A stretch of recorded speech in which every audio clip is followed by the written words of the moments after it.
хора! Извинете, че казах здравейте, хора.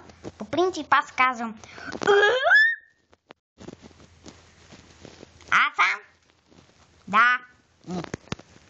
И днес ще говоря за най-готините игри. И Гари ще говори.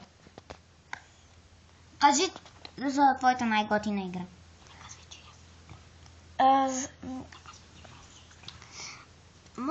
Моята любима игра е... Тя не знае коя е любимата игра. Всички игри харесвам. И харесва всички игри. Но най-вече, коя харесва? Аз ще говоря като че ли съм в новините. Коя харесвате, госпожо? Не знам, всички. Добре, ами тогава. Коя ви е първата най-любима? Пол? Но Пол прецаква телефона. Това вярно ли е? Да. Ами втората най-любима? Старгърл. Но това е женска! Нали аз съм жена? Верно ли? Да. Докъде бяхме стигнали? Да. Най-готините игри. Stargirl. Значи това е някаква игра с момиченца, която и по някаква случайност тя си имам заради едно сладко от детенци, дет се казва Краси. Какво обича да взима телефони? Да. Няма да й дадем да ми пропасти другите игри. Да. И да. Вече днес излезна Five Nights at Freddy's 4, baby. Five Nights at Freddy's 4 е излязла. А утре излиза Angry Birds.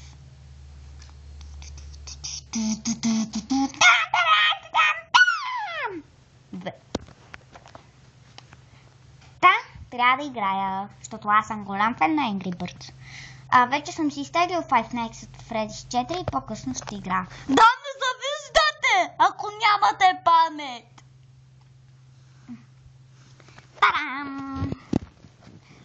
Това са готини игри, като изключиме и войничетата, едни дето там се стреля, она дето...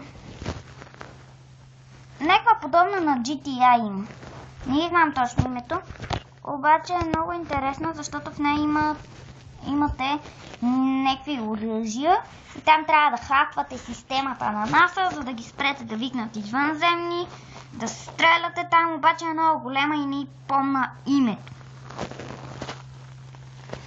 Има и Hungry Shark. Това също е готина, някаква кула за 16 годишния, ама е някаква кула, де ти яде хората. И да... Има и други игри, например, аз имам Subway. Не е чак толкова готина, ама пак става. Колкото като да си убива скуката. Имам и някакви две игри с коли, дето правиш някакви номера, се въртат там, на лупинги, на кръгчета. Повечето аз не игра женски игри. Затова няма да говоря. Ако някой момиче ме гледа... Зато аз бях Дани. Не забравяйте да се абонирате. Ако видеото ви е харесало, дайте това нагоре. Ама нагоре! Нагоре го дай! Не надолу, а нагоре. И чао, чао. Габи, я кажи на колко години? На 8. Верно. Да. Ще си на 6. А как се казваш? Габи. Кой клас сега ще ставаш? Втори. Тя може да брои до 10. Я преброи до 10. 1, 2, 3, 4, 5, 6, 7, 8, 9, 10. А до колко можеш да броиш? До 1000. What the fuck? Аз във втори не можех да броим до 50 и до 1000. Какво? Ама тя сега ще става втори.